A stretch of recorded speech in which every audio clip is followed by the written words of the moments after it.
Scrutiny panel. This meeting is being held remotely and also in person and will be filmed and recorded for live and subsequent broadcasts available through the Council's website. The Council is a data controller under the General Data Protection Regulations and the Data Protection Act of 2018. We broadcast and record Council meetings to fulfil our public task obligation to enable members of the public to observe the democratic process. Members of the public are very welcome to observe. Data collected during the process will be retained in accordance with Council published policies available through the Council's website.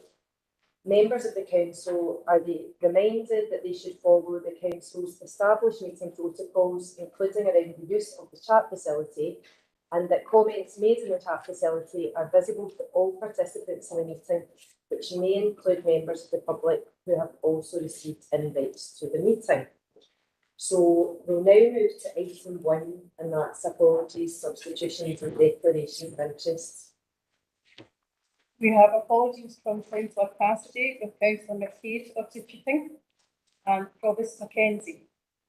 We will now move to a roll call before asking for declarations of interest, and the following members please indicate if they're present at the meeting either in person or remotely. Councillor Armstrong. Present in the chamber. Councillor Brennan. Present in the chamber. Councillor Brooks. In chamber. Councillor Daisley. Present remotely. Councillor Jackson. In the chamber. Councillor McCabe. Present in the chamber. Councillor McCluskey. Present in the chamber. Councillor Quinn. Present remotely. Councillor Reynolds. Present in the chamber. Councillor Robertson. Present in the chamber. Are there any declarations of interest?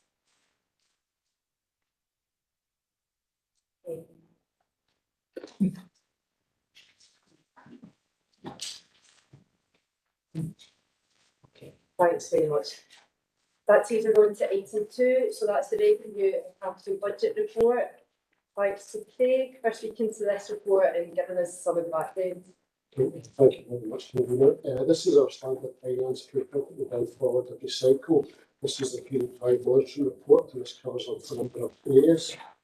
At period 5, we're currently projecting a minor overspend of about £23,000 in the social care budget. There are a number of over and under spends which are pretty much cancelling each other out at this point. Children and families are projecting a £2.251 million overspend, and this is mainly due to residential placements and child respite overspends at period 5. At this point, we're planning on using £200,000 of our smoothing reserve to help this overall position. However, it should be noted that Jonathan and his team are actively doing a thorough service review in this area to help bring the spend down. This is mainly offset by underspends in older persons' budgets, learning disabilities, physical disabilities, assessment and care management, and mental health, and this is predominantly vacancies that we have within the system. Moving on to our capital section, this shows our current capital position. At this point, we're not showing any significant spend today, and this is likely to be incurred later on in the year, especially with a number of big projects that we have, for example, the Community Hub capital project. Appendix 5 shows our overall earmarked reserves. And this shows we started the year at 24.262 million and expect to finish the year with 15.609 million based on our current projections. Obviously, there's a lot in the report. I'm happy to take any questions anyone might have. Thanks very much, Craig. So I've got Councillor McCabe first. Thanks, Councillor McCabe. Yeah, thanks, Convener. Obviously, I'm substituting here today, and I'm sure this question has been raised in previous meetings, and I've read papers for previous meetings, but there is obviously a very significant overspend in children and families. And to some extent, we are fortunate, or unfortunate, depending how you look at it, that the underspend in older services is offsetting that. But we can't plan for a continuing underspending older services because it is very much unplanned. So clearly that there are big issues in terms of children and families. So I think it is critically important that a numbers come forward in the not too distant future, because we're in the budget cycle now as well, as to how that's going to be addressed going forward. Yeah, happy to say a few words in the community committee as well. And that we are planning to bring a report on that particular issue. And that particular issue is also going to be highlighted in an updated budget report, which we're currently working on at the moment. So the overall funding gap moving forward. I don't know, Kate, if there's anything else you want to add on to that? I think that we identified it earlier on, and I think we identified that it is an impact of the COVID, and many of the children that went into care went in as a consequence of the pandemic. I think we've also identified that we need to change how our model of care and ensure that our children remain in underclive, because the cost of an external placement and how we would support them within their own community is 5 to 6-fold in terms of the internal spend. But I'm going to hand you over to Jonathan, who's been doing some work with the workforce, because it's a combination of rebalancing the resources but increasing the confidence in a workforce that that are relatively young in professional age. So I hand over. Thanks, Jonathan. It's 2 minute lights on. Thank you, Councillor. And just to add to Kate's comments, absolutely, the work of the team currently is focused on reviewing particularly those care plans for young people who are in more expensive external residential placements. The flip side of that, I suppose, is about how we can shift the focus of our workforce onto shifting that balance of care to earlier help and family support. So it is a combination of factors, looking at how children who can return to local provision and underclive can be supported to do so in a planned and compassionate way, but also how we can work to expand the capacity locally. So that could be about growing the number of local foster carers and supported carers for older young people, and also having a look at our partnerships across sectors in terms of other provision to support community-based resources to allow children to return to the local area. I suppose the issue about cost is sometimes within our control, but equally the figures as Craig has outlined will reflect the need for some particularly specialist resources. So that might be secure care, where children are particularly vulnerable, or for children with complex needs and disabilities. But the team is certainly looking across the range of external placements and the wider children's services budget at the minute. And as Craig has intimated, our report will come to a future meeting of this panel for further discussion. Okay, thanks very much, Jonathan. So with an agreement there that we've got a report coming that will include that detail plus the design, that's fine. Is that great? It's working. So we've got a few comments or questions coming through. So we'll take Councillor Robertson, then Councillor Armstrong, and then Councillor Daisley. Thanks, Councillor Robertson. Thanks very much, Camilla. The question that I've got is about the third paragraph here in page 4, so it's still 3.2.2, and it's the paragraph about I recommend the Lorries for student internship carers. Liberated to talk about this. I wouldn't have been able to mention it a couple of years ago when I was in fact a foster carer, but I can now talk about it.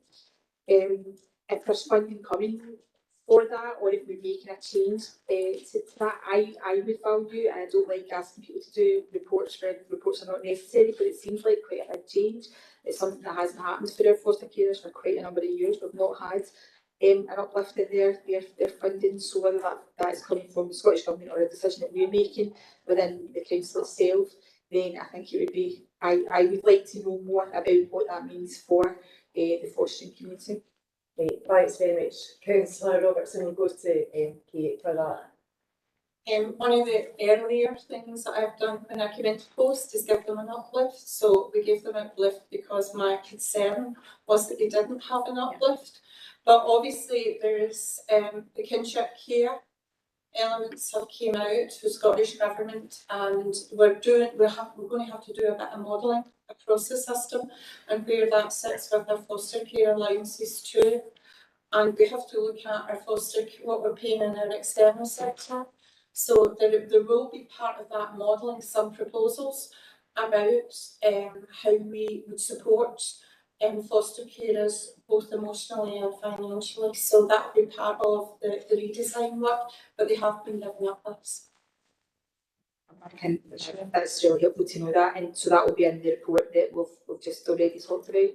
Yes, Yeah. and we'll detail that in the next one. Because again, even just knowing, I know that back at the start of my journey, we were quite well allowanced, which dropped over the years. So even knowing where we get to now, where that puts everybody in terms of benchmarking, instead of putting us up to the Scottish average or even above Scottish average, whatever. So it's even just useful to know what the situation is in terms of the context.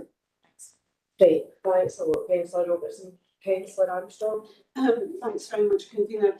Largely my question has been answered by the Chief Social Work Officer in relation to Councillor McKay's question, because my question was about the top paragraph on page 4, and really just wanted a bit of more detail on our review group and monitoring. I think that's been answered. Thank you.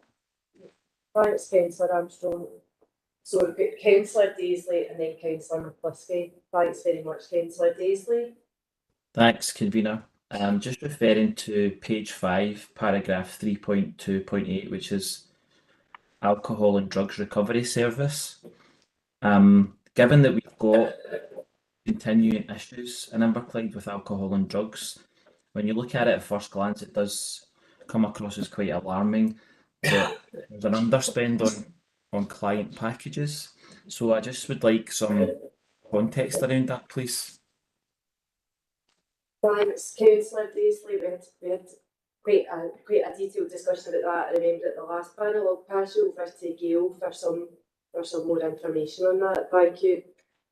Okay, thank you. In terms of client packages, we have a resource allocation process which allocates third sector provision to support needs. And when we sort of allocate them, there's sometimes quite a weight because of, third sector recruitment as well. So although we build in the full budget to that, there's quite often a slippage. So we do a bit of work with our finance colleagues to make sure that, but we always have to build in the sort of full package for that. But there is often a wait to get the package established. So that's really where the client package underspend comes in.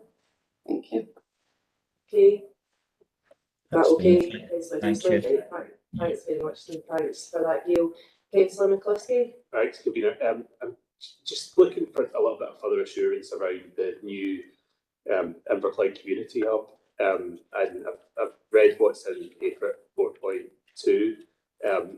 I'm just wondering if you could expand on what it says in the paper in terms of the returns to date not aligning with the available project budget, and if you were able just to maybe describe the process that we're going through at the moment in this kind of extended period and when we might see that come to a conclusion.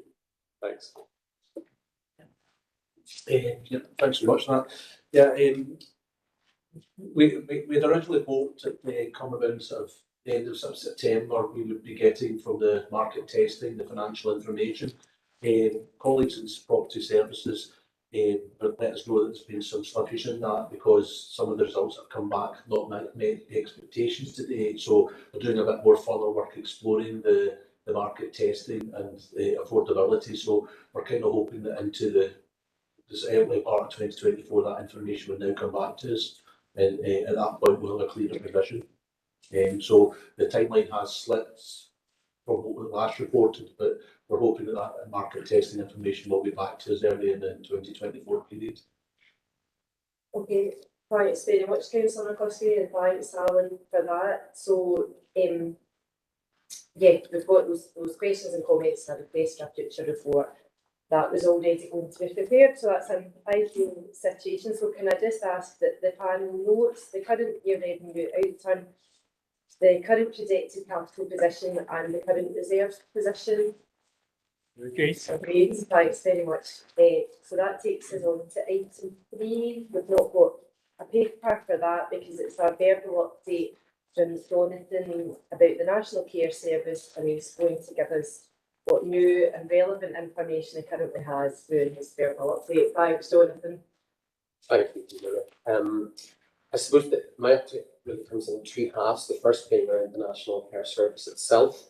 And since the last meeting of this panel, correspondence was issued by the Minister for Social Care, Mental Wellbeing and Sport about the redesign events that were happening across the country, both in person and online.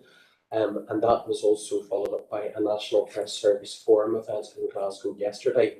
And all of these events were really designed to hear directly from people who deliver community-based health and social care services, but also importantly to hear from people who use those services and their carers as well. Nationally, since the agreement on an initial consensus on a partnership approach of shared legal accountability for integrated services, partners at that national level are continuing to work to inform proposed amendments to the bill within the timescales for its reading towards the end of the year. And further work is also ongoing about how the existing structures, which will retain responsibility for service delivery, staff and assets, will be strengthened. And that will also include a focus on improving outcomes, but clearly informed by people with lived experience. Within the work streams around the National Care Service, the development of a profile ready for the National Social Work Agency that is proposed has also continued to take shape, and officials are developing some more detail about what form the National Social Work Agency could take, particularly around governance arrangements. And if those proposals are agreed, they will go to national and local leaders for approval.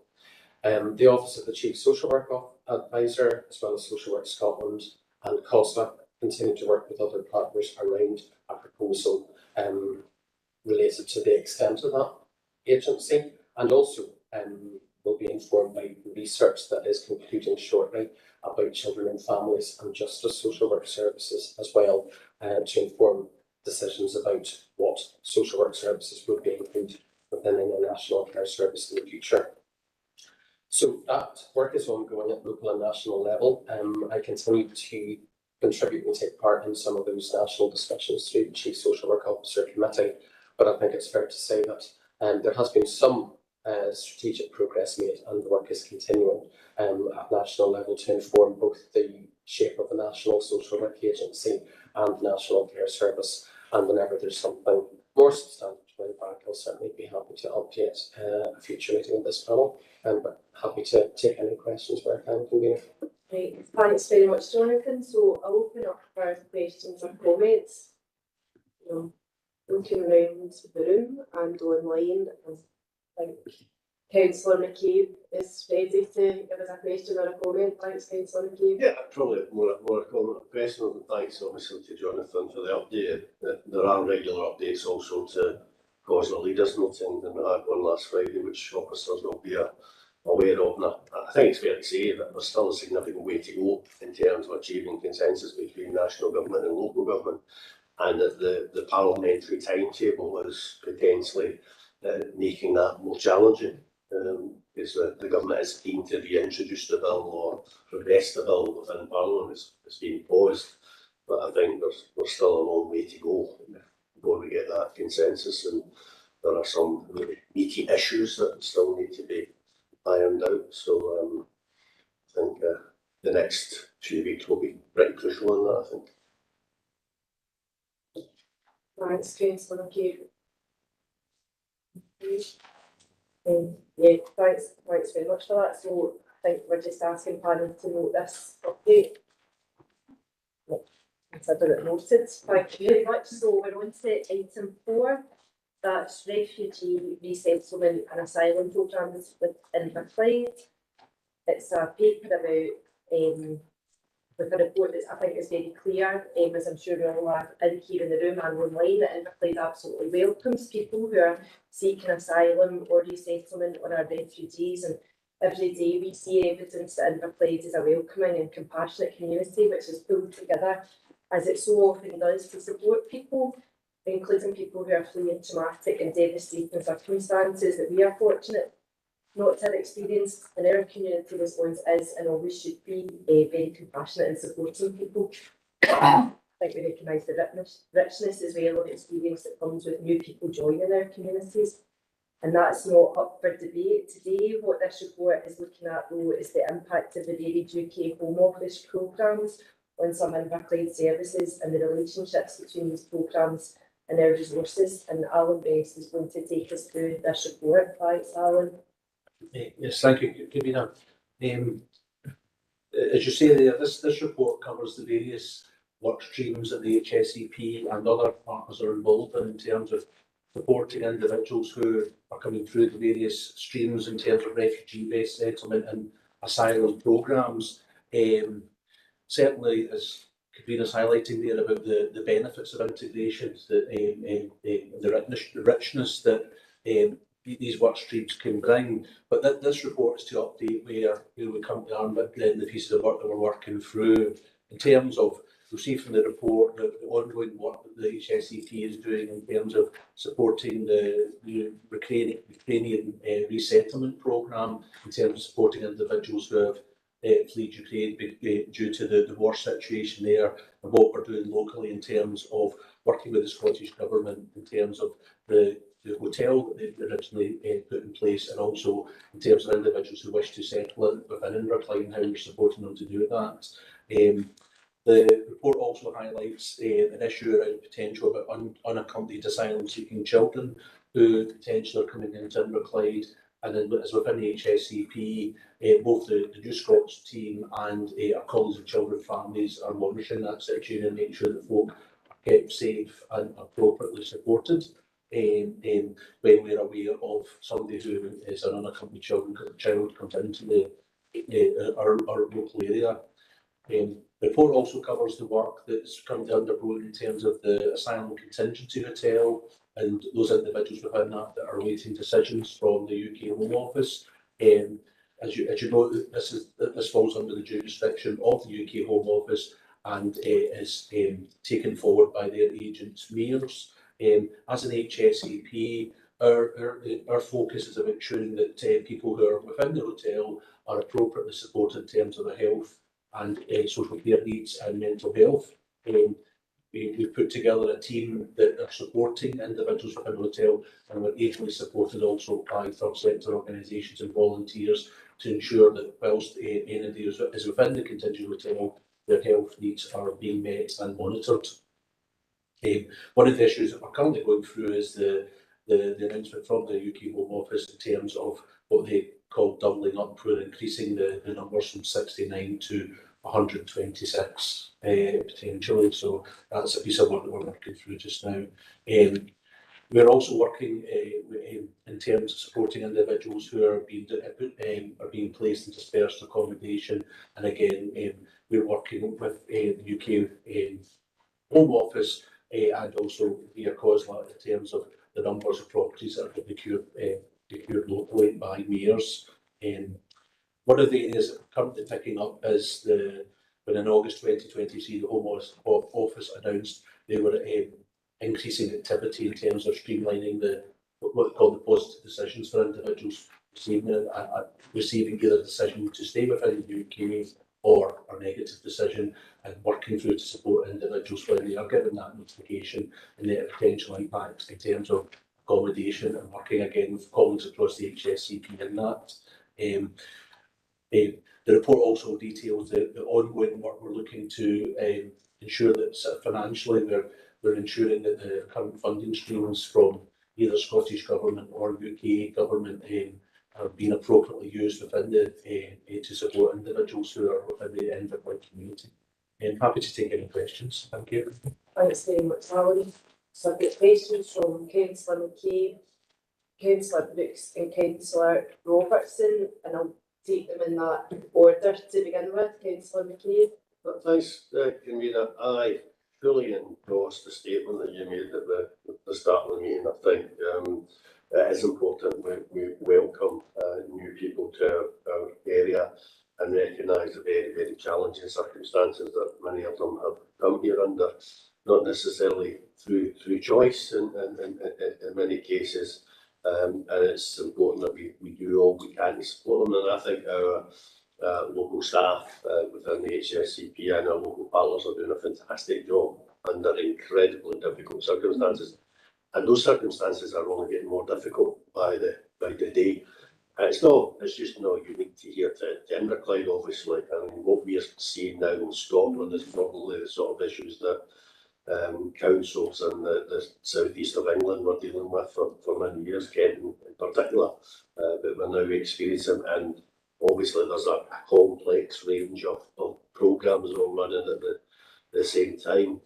But we would be feeling in our duty not to be highlighting these issues, and I think it is important that we have these reports to highlight the issues. I think it's important we continue to make the representations. Chief Executive has written recently the Home Office, and I've written within the last 10 days to the Home Office, supported by Kate and Alan and the team to make our concerns known. But as I say, it's not unique here. Glasgow's just declaring the housing emergency on the back of one of the issues that's highlighted in there. And it's a good thing that we are now seeing positive decisions on asylum seekers' claims, but the timescale from a positive decision to trying to support them into housing is difficult. Edinburgh is on the verge, I believe, of declaring a housing emergency. I was at COSLA Leaders on Friday, and the whole issue of housing is absolutely, there's been recognised as a national emergency in housing, not just because of these particular issues, but other issues that we're familiar with. So I think it is important that we continue to highlight these issues, but continue to do as much as we can to support people coming here, but to try and obviously manage the impact, obviously, in the setting community as well. So there's no doubt it is a very challenging situation, but I think, as I said, our staff and our local partners are doing the best they possibly can to support our new stock. Thanks very much, Councillor McKay. Thanks for that endorsement also, and the recognition of the great work being done. I'm sure Alan will relay to staff as well.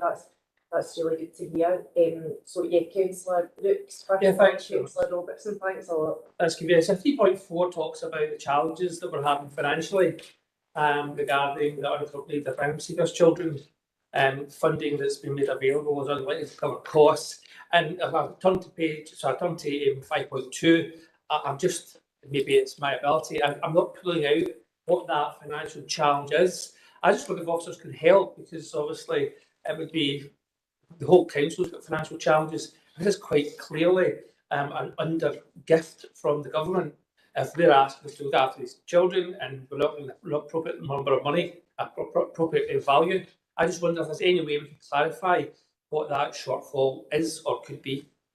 Thanks very much, Councillor Brooks. I think Kate's going to speak to that first. Thank you. I'm happy to take that, Councillor Brooks. So we do get funding for our unaccompanied asylum seekers, but depending on the level of need and what their age is, and we only get a fixed amount, and I think the fixed amount is 40,000 roughly, but we can get you that absolute detail with it. So it depends on the level of need that the young person needs. And so, for example, if we've got issues with their own internal capacity, we need to place them externally. And as I said, that some external placements are 5 times the amount, and would be probably about 4 times the amount that we would get back from Scottish Government.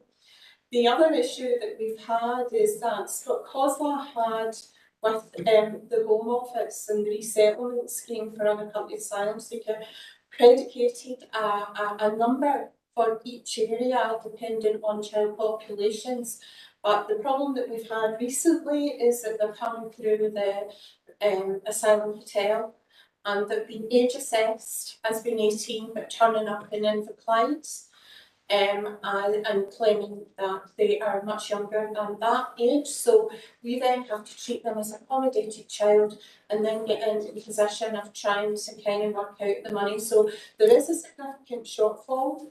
There is a call that actually Jonathan will be going on in the next week or two, where there's a bit of work between COSLA and Social Work Scotland to look at the impact of unaccompanied asylum seeking children, and we'll probably share that out when we do some of that financial analysis.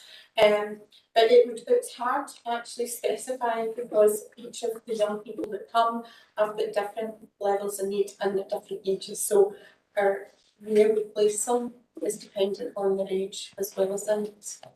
Thanks, Brooke. I just think it's helpful for members to see that figure, if at all possible, even though it could be looking backwards, what has been spent and the money that we've had to find ourselves, so that we can make representation of whatever level and whatever the committee chooses in a future time to ensure that if we're asked to accommodate asylum seekers' children, that we've been fairly funded for that service we provide them. Thanks, Councillor Brooks. Councillor Robertson. Thanks very much, Convener. It thematically follows on really from the point that Councillor Brooks has just made. Obviously, in terms of the migration and asylum seeking population that we now accommodate, and we absolutely associate ourselves with the comments that you made, Convener. Absolutely, it's so comforting. It was, we commented on this as a group when we were looking at the papers, that it was comforting that our council chose to frame this report in the way that we've chosen to frame this report, and we thank officers very much for that. But there's a diversity now in our population that we previously didn't have, and even down to things like section 5.6c of our report, when we look at the implications, inequalities, duties that we have, we've kind of said there's not really a kind of impact on children and young people, and I kind of just based on the conversation we've just had that there kind of is. But even also down to things like ensuring that while the young people who are living in Inverclyde now are able to get equity and access to their education and things like that, and carrying that right through to making sure that there's language support in the schools, and those very, very practical considerations. One, have we kind of done the kind of, this is actually an equalities issue for children and young people, but also making sure that all those practical considerations have been articulated in terms of funding requirement to make this not just a mere existence for people when they're here, but actually a thriving life. I'm happy to come back in there. I think you've made a really good point. I don't think that we're capturing the true cost, but I can provide you with assurances that we're given that we welcome these young people, even when there's an age dispute, and even when we sometimes have to put risk assessments around that age dispute. And I had the pleasure to meet two of them last Friday, and the level of support that they are getting are second to none. And I just want to kind of thank the workforce around about the inclusivity. We were able to go in and straight away the young people wrote in Arabic, the version of Keep the Promise. So, and they're getting linked in. Education are doing a sterling job of linking them in to all the community resources, bearing in mind sometimes age and stage. If it's easier when they're under 16 to kind of link them into school. Over 16, we're looking at the adult education, and these young people are taking every opportunity up that we are providing with them. And generally the view nationally that is coming across the board with unaccompanied asylum seeking children, they provide so much more into our Indigenous population, and sometimes bring up the standards within our own schools. So that is certainly what we're saying, and we just want to support them as much as we can. So we would like a true cost of what it is to take its support, because we don't know the cost. The number that hours a social worker or a support worker puts in, we just cost it on a placement basis. So I think the cost is hidden really, and we probably will take that point up and maybe try and do some modelling about the true cost. Okay, thanks very much, Kate, and thanks very much, Councillor Robertson. I think you're not alone in reading this paper and thinking about the wider community and the other sorts of scopes of different committees and so on, where people who are seeking asylum or who are refugees and how they experience the whole of the Inverclyde community. I'll just go to Councillor McCluskey. Thanks, Kabir. I just associate myself with the statement you made at the start, and also just thanks to the staff at HSCP, but also to the staff at Your Voice. I was lucky enough to have a meeting with a couple of weeks ago just about the work that they're doing in the hotel, and it was really good to hear about the amount of support they're able to offer. I suppose just on 2 points. Firstly, around the principle of using hotels, it's my view that we shouldn't be accommodating vulnerable refugees and asylum seekers in hotels. I don't think it's appropriate accommodation, and I know that is probably a view shared by many people in this room, but we have absolutely no control over where the Home Office put people. But I'm glad from that point of view that that my party said that we would end the use of hotels for accommodation of vulnerable refugees and asylum seekers within a year, and that's something that I think I would like to see happen even quicker than that. So the first question I've got is just on the hotel usage and the doubling up. Just in terms of bringing the paper a little bit up to date, has that already happened? Are we already seeing lots of doubling up in the hotel, and how are we ensuring that vulnerable people aren't facing more difficult conditions when that happens? And just a second question around GPs. I was at a health board meeting earlier today where they said that the list of the 7 GP practices that were closed would reopen on the 12th of November, which is good news. I'm just wondering, once they reopen, how will we ensure that they remain open and that the support's given to local GP practices to maintain services? Thank you. Thanks, Kate. So I think that if we start with the doubling up did start, and it stopped when Inverclyde Council and Inverclyde HSAP challenged the Home Office on that. We have we have a meeting, I think it's this week actually, to decide where we go from there. It would appear that it is completely lawful for the doubling up to happen, even under Scottish legislation. That's the advice that we've got. That a hotel doesn't constitute a house of multiple occupancy, and it is a hotel.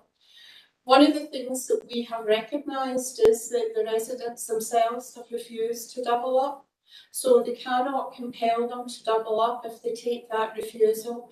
The team are actively involved at the point that there is any doubling up or vulnerability, and the agreement is with mayors that we would go in and we would make that call where we think that there's vulnerability for either the individual or in the case if it is a younger person per se, but not under the age of 18.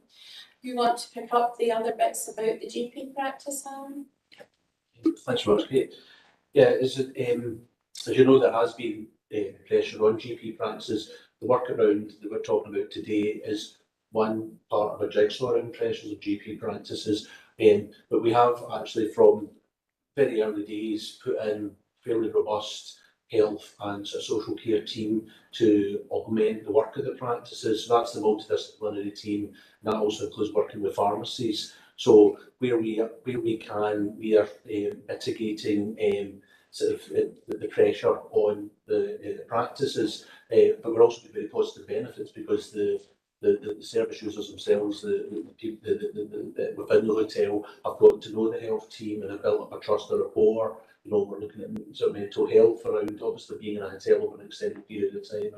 I agree it's not ideal, so how we support people's mental health while they're there. So that team is now got a very strong presence within the hotel and also within other work streams, the Ukrainian work streams as well. So that's something the HSEP has recognises the investment in terms of supporting the individuals, but also trying to mitigate pressures on the wider system. And it's a good way of keeping eyes on to ensure folk are safe as well. Just to advise that we've put additional resource into that team to mitigate the impact, and that we're in discussions, Dr. McDonald. Dr. McDonald has been speaking to them, particularly around the opening up, about ensuring, because of the positive decisions, you know, people may have been registered with one GP dependent on where they end up, and there is a broad agreement that they will share out, particularly the doubling up across the practices, so that no particular practices will take the pain, so to speak, without. So there's a level of collaboration, and we're really pleased about that. We're also going to be asking the GPs, is there anything else that we can do?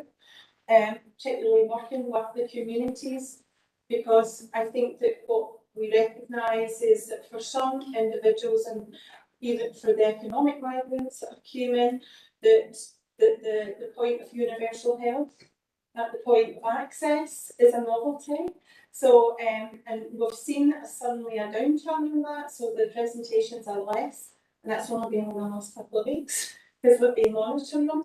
But it's about how we work with the communities to understand about what else can we support with them without going through a GP, because it could be men. So there's a whole load of different aspects going on there, but I think that I'm less worried about the GP at this moment in time.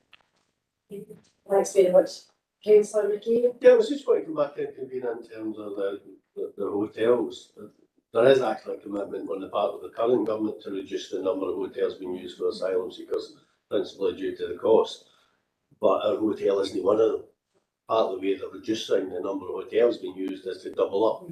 So the likelihood is our local hotel, which is our biggest hotel, I believe, is going to be used, I think, for the foreseeable future. And I think it is important that we continue to make the representations we've made. And because it's important that the people who are living in that hotel are living in the best possible circumstances while they're there. Thanks very much. Okay, thanks a lot, Councillor Keegan.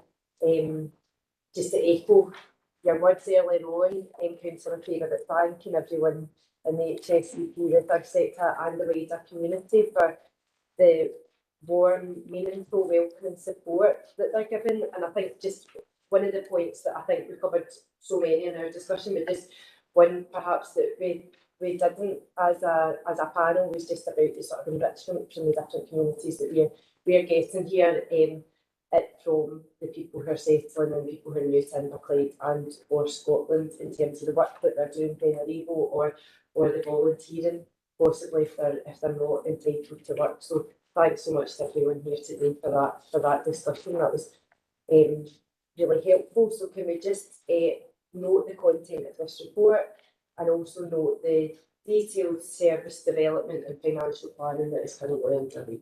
Thanks very much, thank you. So we're on to agenda item 5. It's a report about community payback orders and specifically the experiences of some people on community payback orders. It dates back, I think this paper in some ways is a paper previously submitted to the then Health and Social Care Committee in 2022, but I would think it's safe to say for the people whose stories are linked to this report, then their experiences go way back far beyond that. So thanks in advance to Audrey Howard for taking us through this item and for giving the panel some information on the work being done to address some of the multiple vulnerabilities of people within the justice social work population of Inverclyde. Thanks, Audrey. This report is for information. It provides an update on the earlier report tabled at the beginning of 2022, which also focused on data pertaining to individuals on community payback orders where the reason the order has been terminated was due to the death of the individual.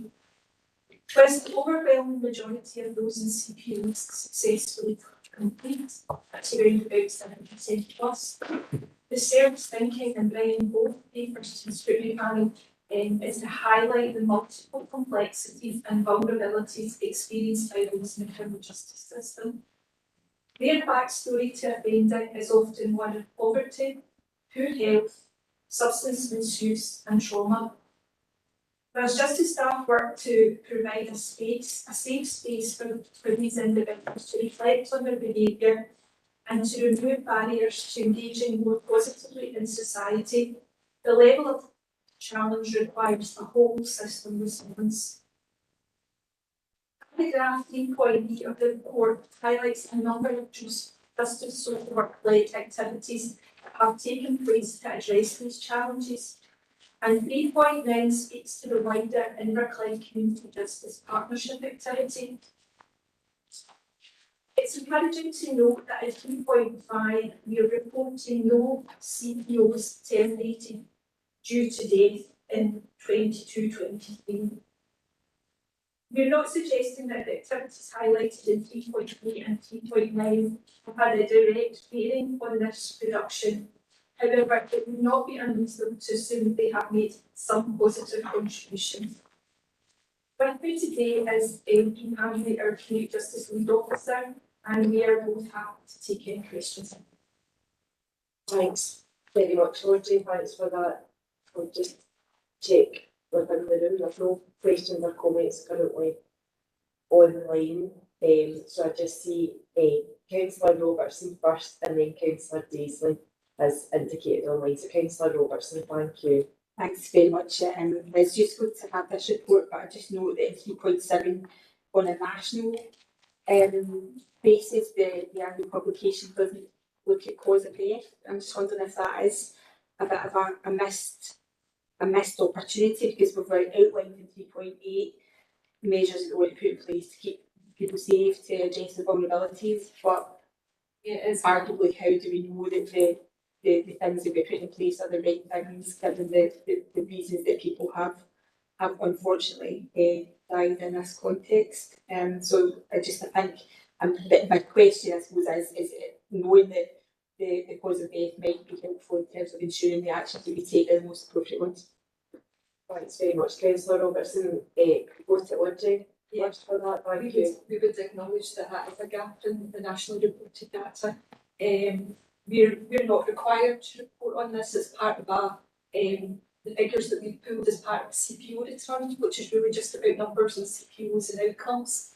And I think you could maybe allude to, there was a conversation at the Justice Committee about this particular issue, and there was a professor there that did raise your main question about needing that information. Yeah, in fact, it was Councillor McCabe who asked that question at the previous committee. So the situation as Councillor Robertson is obviously that in terms of anyone within a community-based order, we wouldn't normally notify the reasons for death within a prison setting. It's different because it's subject to a fatal accident inquiry. What we've done, particularly for the deaths in Wicklow over the last years, is we've really interrogated our own information management systems. So when we could tell a cause of death, we've written it down. So that's why we say that sadly, in some of those cases, it's individuals who've died due to either addictions, either alcohol or drugs. But for the main part, it's extremely difficult to kind of ascertain exact reasons for death. What we have said is that some will have multiple involvement with other HSCP services. I think in only a handful of cases, some had no other involvement, which is an exception to the rule for part of our general population. So it is increasingly difficult. But what we can do is we can take a step back and look at the general health of the wider justice population. So one of the things that we haven't put in the report but is currently underway at GGC level is an ongoing piece of work between Greater Glasgow Clyde Health Board Authority and Scottish Prison Service, looking at prisoners within the GGC area across all prison establishments to look at their health. We hope that will be extended to local authorities within the GGC area to give us a much better health needs assessment of this population, and hopefully over the next couple of years that will really help inform the kind of rich data we already have internally, and hopefully we can have some other answers across a wider community justice partnership. Okay, thanks very much, Ian. Thanks, Audrey. Councillor Daisley. Thanks, Convener. Just a question around 3.9. If there's an individual who succumbs to a drug or alcohol related death whilst in the police custody suite, do we know where that particular statistic goes to in terms of local authority? Is it the individual's home local authority? Is it Inverclyde? Right. Councillor, I think I'm going to pass to Gail for this. Thanks, Gail. Yes, it'll be the person's last known recorded address that they'll be classed as a drug or alcohol death. Okay, thanks very much, Gail. Is that fine, Councillor Daisley? Yes. Yeah, thanks for that. Okay, thanks very much. Okay, so no further questions or comments on that in the room. So thanks very much, Audrey. I was really lucky to attend the Social Work Scotland conference last month along with Councillor Armstrong, and one of the workshops I went to was Inverclyde's work on trauma-informed practice in the justice system, and reflecting the work that the justice staff have been doing, and also I think linking well with Inverclyde's journey towards being a trauma-informed council. So I think we can see elements of that in this report too. So thanks very much for that report. Okay, so can we note the content and the updates within this report? Okay, thank you very much. On to item 6, that's the joint inspection of adult services. This activity has already begun and it's specifically examining the provision of services for poor and lived experience of adults living with mental illness and their unpaid carers. I think Gail is going to talk us through what we need to know. Thank you. Thank you, Convener. This is just to make the Scrutiny panel aware that Inverclyde HSAP has been notified of the joint inspection of integration being undertaken by Health Improvement Scotland and the Care Inspectorate, and it considers the following question: how effectively is the partnership working together, strategically and operationally, to deliver seamless services that achieve good health and wellbeing outcomes for adults? The inspection will examine the provision of services for lived experience for adults living with mental illness and their unpaid carers. The inspection team are looking at people between the age of 18 and 64 and their experience and outcomes over the preceding 2-year periods, with a variety of activities being undertaken to determine their findings. This includes a partnership position statement and supporting evidence that we're currently working on, engagement with people who live with mental illness and their unpaid carers. So there's a range of engagement opportunities available to people, both face-to-face, online and by questionnaires. A survey of relevant partnership staff, including third and independent sectors, so we've already given them all our partners, all our community, all our CDS partners, and all independent sector partners. So the inspectors are aware of who our partners are and within the community. And they'll also review selected health and social work records. So they'll also undertake conversations with selected individuals and groups of professionals, including some of the people whose records are being reviewed and the staff groups that support them. So that'll be a multidisciplinary review of that case. The first partnership meeting took place this morning, which, along with a range of supporting guidance, will inform the inspection over a 26-week period. And further communications being made to those who are directly contributing to the inspection, and a range of updates will be provided through the next 6-month period. Happy to take any comments or questions. Thanks very much, Gail. I've got a question and a comment question.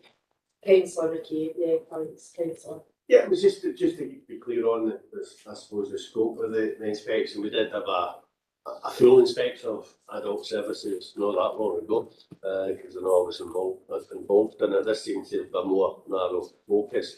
And just to understand in that context, will there be any engagement with elected members? There's certainly engagement with elected members as part of the fuller inspection.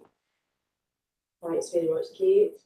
So this inspection is a bit different. This is the first inspection, first thematic inspection that they have done around integration. A previous inspection was around adult support and protection, and it wasn't graded. And so this is a much fuller inspection than the one with adult support and protection, and it's looking at impact on people more. So a few years back, we would have had one around your strategic commissioning. Probably. We did have a full inspection of adult services a number of years. That would have been the one bit. It would have been around your strategic commissioner, because they explained that this morning, so it's not exactly they took pains to tell us that this morning.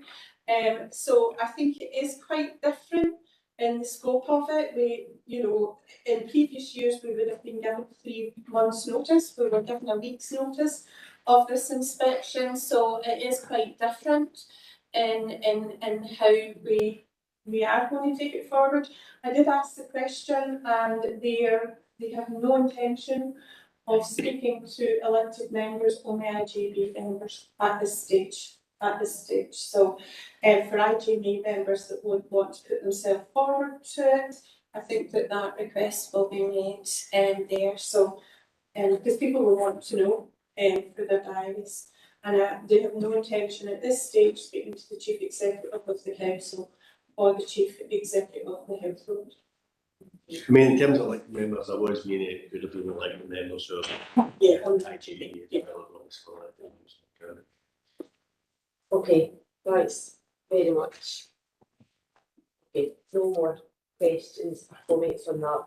item, so can we note the commencement of the inspection, and I'm sure we'll be eager to receive a future update on the publication of the inspection, and that can also be noted. Thank you. Okay, so item 7, we're on to the integration scheme. I'm going to hand over to Kate for this. Thanks a lot, Kate.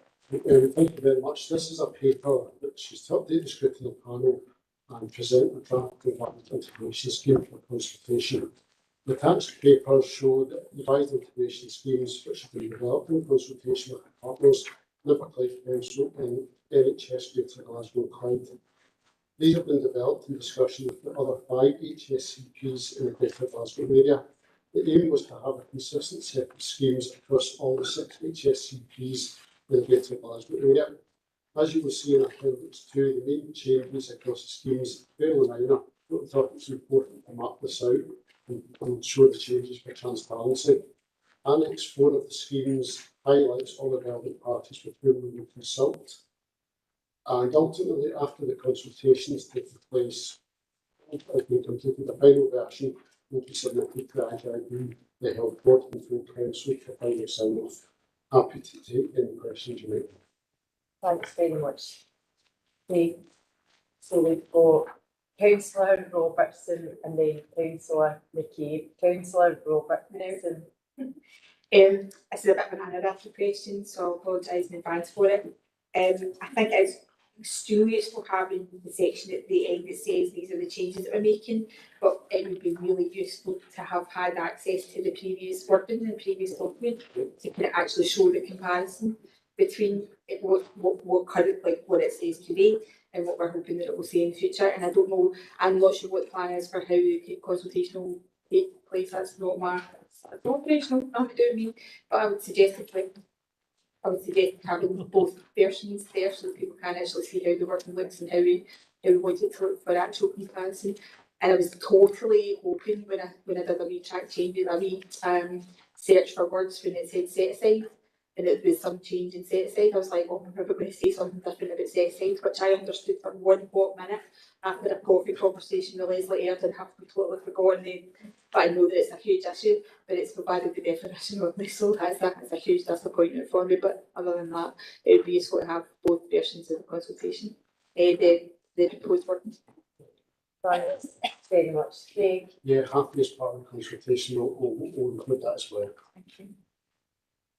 Craig, is there anywhere you'd be able to see the previous version just now? Is there anywhere that somebody would be able to find that? There is, but we can, after this meeting, we can be consensus with everybody. Right. Okay, thanks very much. Councillor McCabe.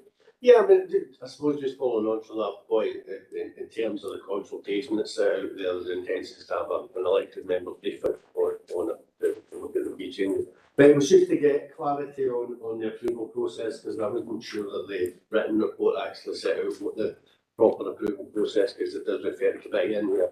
It's the full council that would sign off any scheme. I do bear the scars of the original integration scheme discussions and the health board to the two partners. I'm presuming it goes to the IGB for site, but the IGB doesn't approve this. It's the 2 key partners that approve this. The main partners are the council and the NHS. You're just the IGB is just a conduit for ensuring that's yeah, but it's an agreement between the council and the health board, basically. Okay, thanks very much. So there's no more questions or comments online. So we've to note the content of the report and the draft revised integration scheme as the consultation process starts. Okay, agree that. Thank you. We'd like to move